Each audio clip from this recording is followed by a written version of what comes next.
Hi again, John Stott, in his book on Acts, the Spirit, the Church, and the World, page 368. Paul before Agrippa, that covers chapters 25, verse 23 to 26, verse 32. Paul's trial before Agrippa is the longest and most elaborate of the five. Luke sketches the scene with graphic detail, and Paul's defense speech is more polished in structure and language than the others. One wonders if Luke was present in the visitors' gallery. Otherwise, Paul, or somebody else, must have rehearsed it all to him later, although Luke may have also had access to the official documentation of the case. The next day, Agrippa and Bernice came with great pomp, according to verse 23. They would have on their purple robes of royalty and the gold circlet of the crown on their brows. Doubtless Festus, to do honor to the occasion, had donned the scarlet robe which a governor wore on state occasions. Following them as they entered the audience room in the pageantry of the procession were both the high-ranking officers, the military tribunes who were members of the procurator's staff, and the leading men of the city. When they had taken their seats, at the command of Festus, Paul was brought in. According to tradition, he was only a little fellow of an unprepossessing in appearance, balding, with beetle brows, hook nose, and bandy legs, yet full of grace. These are very early traditions, and they're contained, for instance, in an apocryphal book called The Acts of Paul and Thecla.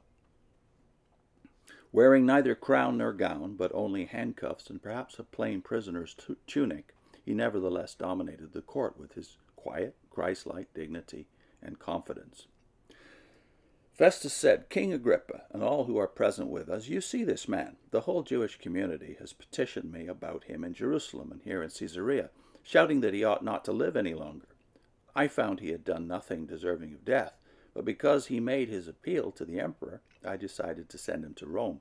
But I have nothing definite to write to his majesty about him. Therefore I have brought him before all of you, and especially before you, King Agrippa, so that as a result of this investigation, I may have something to write. For I think it is unreasonable to send on a prisoner without specifying the charges against him." Festus's account of the situation was a mixture of truth and error. It was true that the Jewish community had twice petitioned for Paul's death, and that Festus had not found him guilty of any capital offense.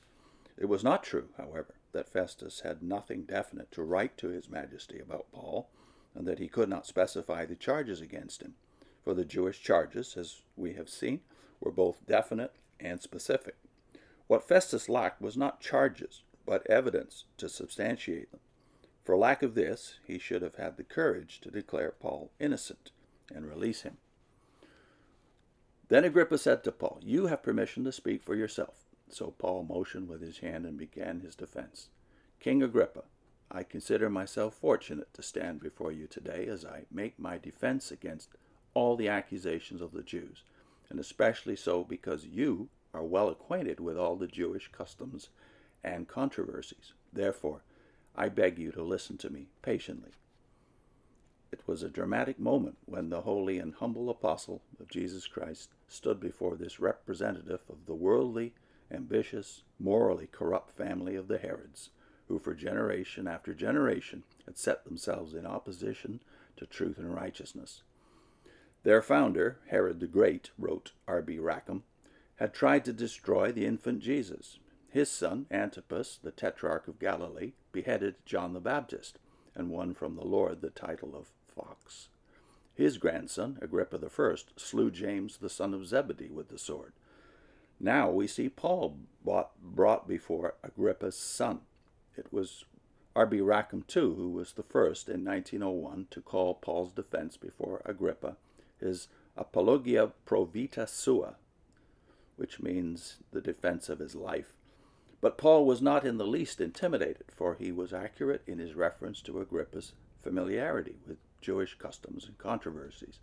And the Western Reviser's Gloss, that is one of the minority texts that is passed down to us, the Western Reviser's Gloss, though not part of Luke's original text, is surely correct in saying that Paul was confident and encouraged by the Holy Spirit. Next time, Paul tells his personal story, drawing attention to its three principal phases. He portrays himself as 1, the strict Pharisee, 2, the fanatical persecutor, and 3, as the commissioned apostle. I'll put in a link to why was it that though Rome's policies favored the Jewish community, the Jewish world, and the Jewish system of things, as we witnesses tend to call it, why did Rome then destroy Jerusalem?